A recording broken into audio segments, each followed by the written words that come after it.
大家好啊！上次我拍完呢個 Insta360 Go Ultra 嘅開箱片之後呢，其實我都想拍多一條呢，係我點樣做一個設定啦。咁由於呢一部相機呢，我都係主力呢就係用手機拍攝啦，而希望都多一部相機呢做一部後備相機，咁所以我就買咗呢一部相機仔。不過呢，呢部相機仔我主要呢想愛嚟拍啲咩呢？就係可以落水，有啲玩啲水上設施嗰陣時先至用嘅。咁正常嚟講呢，我都係會用手機。咁所以我今次呢就想話講下我自己本身個設定會係點樣去設定啦。咁首先我就開咗部機先啦。由於呢部機呢就可以主鏡頭呢可以落得水啦。咁所以咧，我今次去呢一個長隆水呢一個動物園嗰度，去隔離咧就有一個溫泉嘅樂園啦。咁所以我就有帶呢部機去用嘅。咁我出片咧，希望就可以出一啲YouTube 打橫島嘅片啦，或者係Reels 啊直島嘅片。咁所以我設定上咧就會係用呢個方法嘅。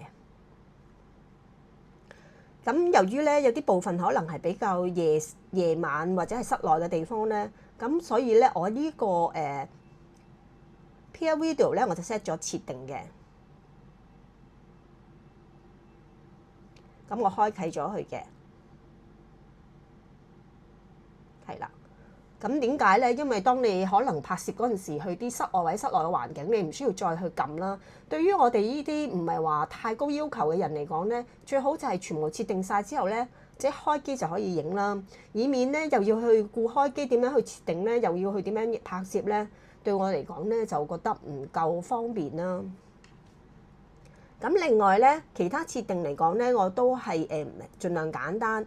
咁但係咧就喺呢一個部分啦，就係語音上咧，我就係設定為呢一個智慧型咧，我覺得都足夠嘅，因為我就冇另外再用外置咪啦，因為我覺得落水玩都唔需要再用咪啦。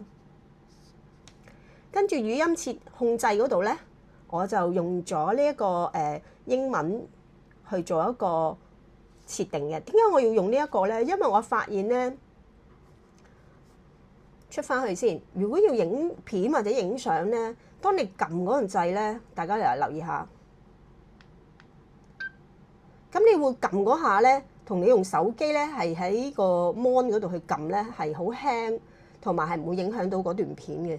但係如果你用呢一部機去影嗰陣時撳呢個掣咧，或者你到完咗咧，都係會有少少微震動，同埋會有啲聲錄到喺段片嗰度嘅。咁如果有啲人係想話即刻用嗰段片前同後都唔使去剪片嘅話咧，我建議大家咧就可以用呢一個語音去開機或者閂機啦。不過閂機嗰陣時咧，其實都會錄到自己把聲，咁都係要做一個剪接啦。但係起碼嗰段片就唔會有微震嘅情況咯。咁呢個就我自己覺得就麻麻地啦。因為其實最好就喺面裏邊，即係喺個 mon 上面去撳掣，我就覺得比較好啲。如果用呢個掣去撳咧，都係麻麻地咯。咁我設定上咧，我就其實用咗 4K 30格嘅，30格對我嚟講，我覺得都足夠嘅。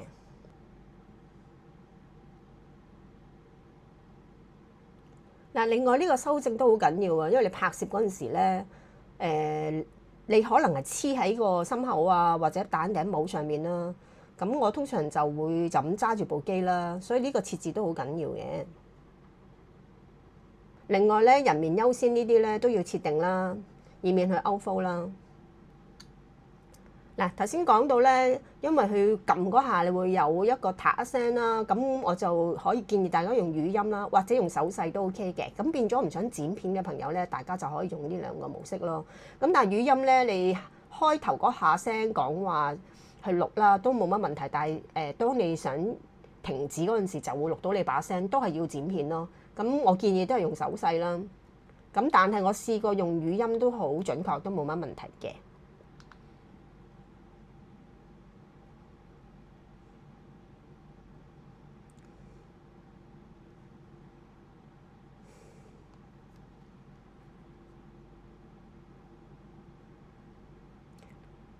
係啦，我就開啟咗呢個指引啦。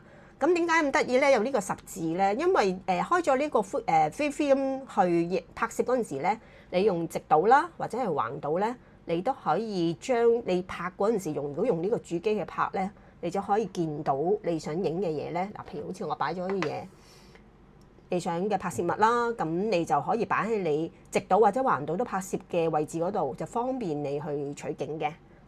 咁當然啦，如果你話係想係唔帶呢部主機冇呢個 mon 去睇嘅話咧，除咗用手機之外咧，你淨係拍個主鏡頭啦，用呢個主鏡頭去拍攝嗰陣時咧，其實你就睇唔到噶啦。咁但係你都大概自己因一個位置啦，但係我就覺得用呢個佢其實影咗出嚟就變咗好似類似方形咁樣嘅。咁到你剪片嗰陣時，你想影剪直度或者橫度咧，你都比較簡單啲去自己去移位啦。咁呢個係方便自己你想拍啲咩出啲咩片去做嗰樣嘢而去做一個設定啦。而我由於係兩樣我都有機會橫度同直度都會出嘅話咧，咁用方形嚟講我就覺得比較方便啲啦。係啦，我就想講佢有一個比較好嘅優點啦。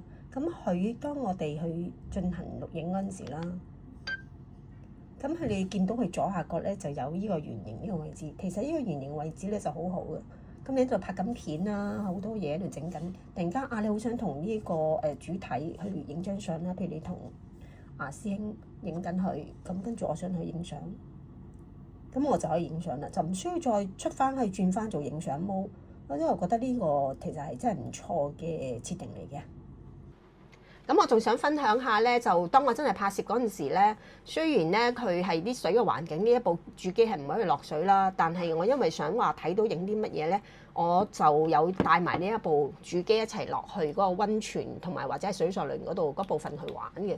咁但係我又唔想帶個咁大支嘅腳架啦，所以我就帶咗一個呢個夾帽嘅夾咧，就希望可以當一個手柄啦，因為佢都可以黐實咁樣揸住嚟去拍攝啦。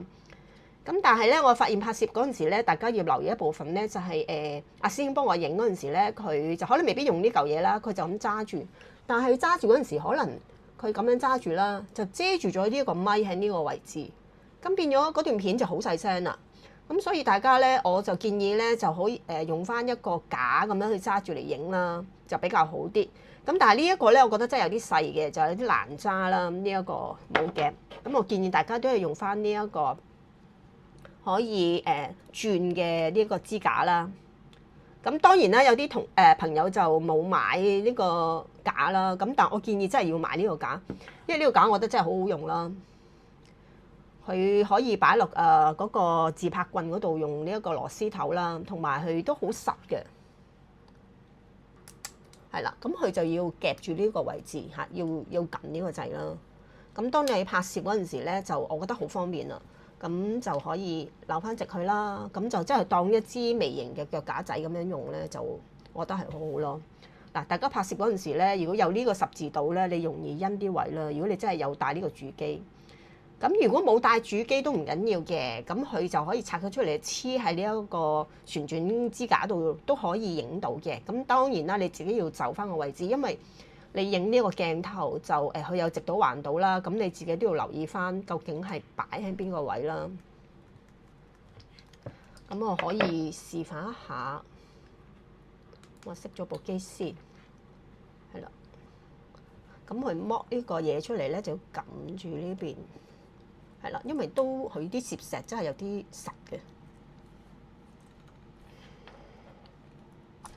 係啦，拆到出嚟啦，係，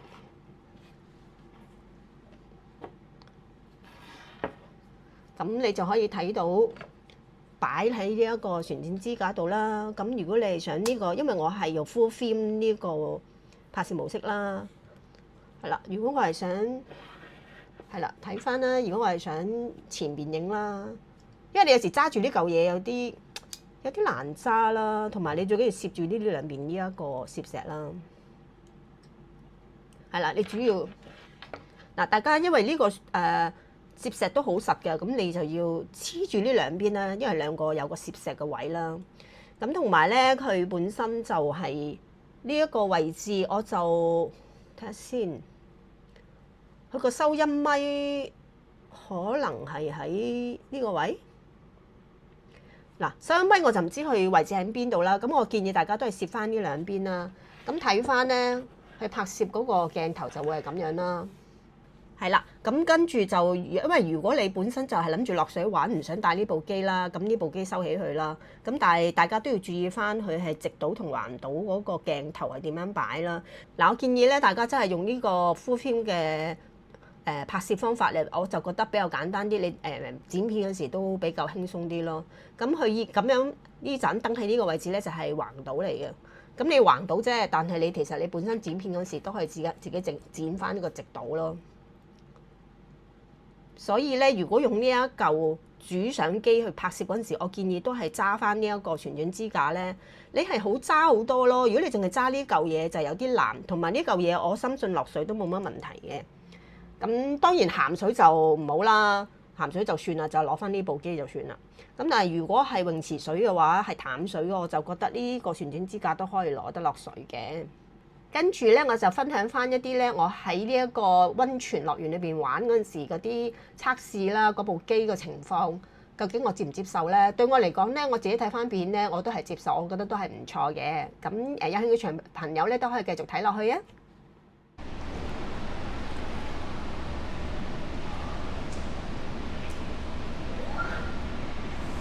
好熱啊！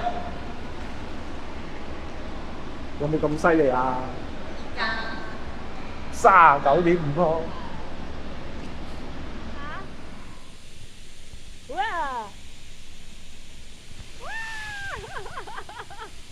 爽唔爽？哇！我都要試下，熱唔熱㗎？凍㗎，哇！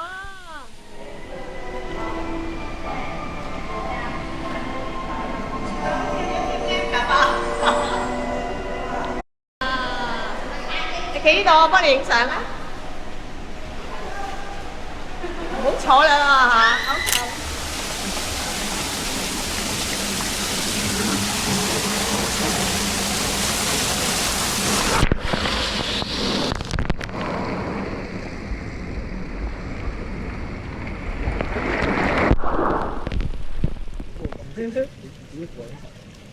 孤獨精咯，呢個喺呢度啊！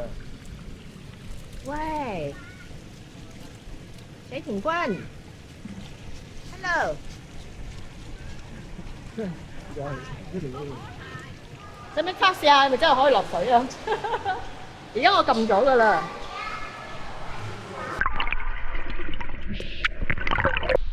同埋我哋今次咧冇影到人。同埋我哋今次咧要用下呢架新相機睇下 O 唔 OK 啊嘛，係嘛？好啦，咁而家你係咪沖涼？我係想去沖涼㗎。咁而家係等等下。好啦，拜拜。好啦，今次嘅分享就係咁多啦，拜拜。